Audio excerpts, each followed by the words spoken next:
दोस्तों, आज का क्वेश्चन हमारा कक्षा 10वीं से है और हम आपको बता दें कि यहाँ पर हमने सभी इम्पोर्टेंट क्वेश्चन ही लिए हुए हैं। चलिए हम देखते हैं।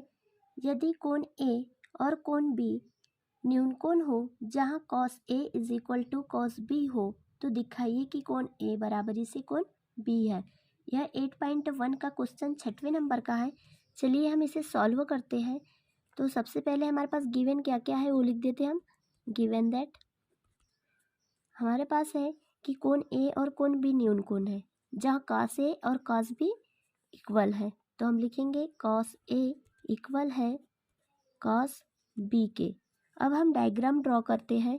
तो यहाँ पे हम बनाएंगे कुछ इस टाइप से डायग्राम और यहाँ पे दे देंगे हम A, यहाँ पे B और यहाँ पे C, क्योंकि कोण A और कोण B क्या है, न्यूनकोण है। हम दूसरा डायग्राम और बनाएंगे और उसके पीछे का लॉजिक हम बाद में बताएंगे। तो यहाँ पे हम बनाते हैं डायग्राम सेकेंड। तो यहाँ पे दे दिया हमने B, यहाँ पे A और यहाँ पे दे दिया C। ऐसे दो डायग्राम बना लिया, फर्स्ट एंड सेकेंड। ये क्या होता है, या कॉस होता ही क्या है, तो कॉस का फार्मूला होता है आधार बटे कर्ण। तो हम यहाँ पे लिख दे आधार बटे कर्ण।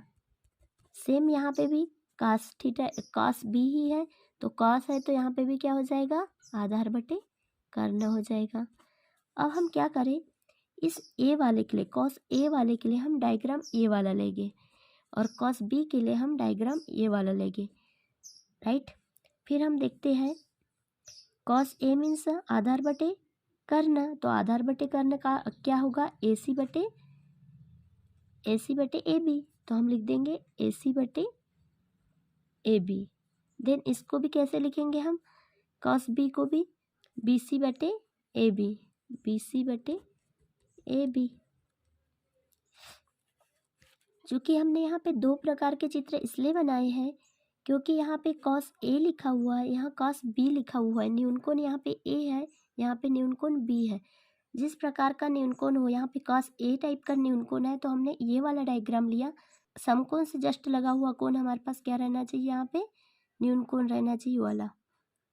अब देखते हैं हम, इसमें दोनों का हर समान है और अलग अलग डायरेक्शन होने के कारण ये कट जाएगा। तो हमारे पास बचा AC बराबरी से BC।